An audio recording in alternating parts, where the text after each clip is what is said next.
Amina was the kind of woman who made heads turn wherever she went. Men followed her with their eyes. Flowers arrived. Gifts appeared. Promises of forever were whispered into her ears. But Amina never chose easily. She tested every man. One man took her to dinner. That night, she pretended to fall asleep with her makeup on. In the morning, he laughed and said, "You don't need all that paint. I want to see the real you." Amina smiled politely. But she never called him again. Another man invited her to the beach. She told him she didn't like water. He laughed and tried to pull her in anyway. That was the last message he ever sent her. Any man who asked to see her natural face was quietly erased from her life. People thought Amina was proud. Maybe vain. But they didn't understand. Her makeup was not just beauty. It was her shield. Her makeup table looked like a small shop.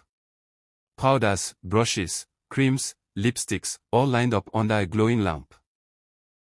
She wore makeup to the market. She wore it to bed. Even when sick, she asked for a mirror before anyone could see her. To Amina, a bare face did not exist. Sometimes she stared into the mirror and whispered, "This is me. This is who they love. If I lose this, I lose everything." Then Musa came. He was calm, gentle, different. He didn't chase her with gifts. He didn't beg to see her real face. He listened. He talked about dreams, about tomorrow, about building a life. With Musa, Amina felt safe. For the first time, she believed she had found a man who would never question her, never leave her. So when Musa asked her to marry him, she said yes. Their wedding was beautiful. Guests whispered about how perfect she looked. Musa held her hand like she was the most precious thing in the world. That night, in their room, laughter filled the air. Then fate slipped. Musa's foot caught the carpet. He fell. His head hit the wooden bed. He collapsed. Amina rushed to him, crying, shaking, pressing her hands to his wound. Her tears fell. For the first time in decades. She forgot about her face. Tears washed through her powder. Streaks ran down her cheeks.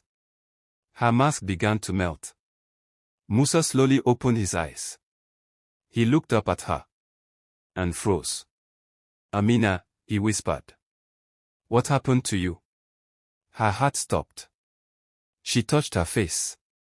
Dry skin. Cracks. Wrinkles. The truth. Musa stared in horror. The young bride he had married was gone. Before him stood a woman older than his own mother. "How old are you?" he whispered. Sobbing, Amina finally told him the truth. At 35, she had been abandoned for a younger woman. Broken and desperate, she met a strange old woman who gave her a magical powder. A powder that kept her young. But there was a rule. She must never cry for anyone. She used the powder for decades. Men aged. Men died. She stayed the same. Until that night. Until she cried for Musa. "I am 100 years old," she whispered. The room went silent. As the powder's power faded, time rushed back into her body. Her skin folded deeper. Her hair turned white. Her body bent under the weight of stolen years. Musa watched in terror and sorrow as his bride aged before his eyes. Seconds told decades. Finally, Amina collapsed.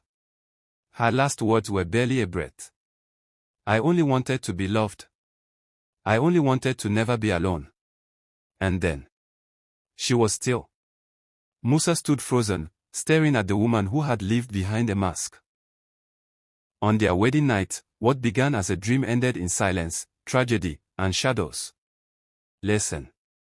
Not all that glitters is gold. Some beauty hides deep pain. And when the mask breaks, the truth always follows.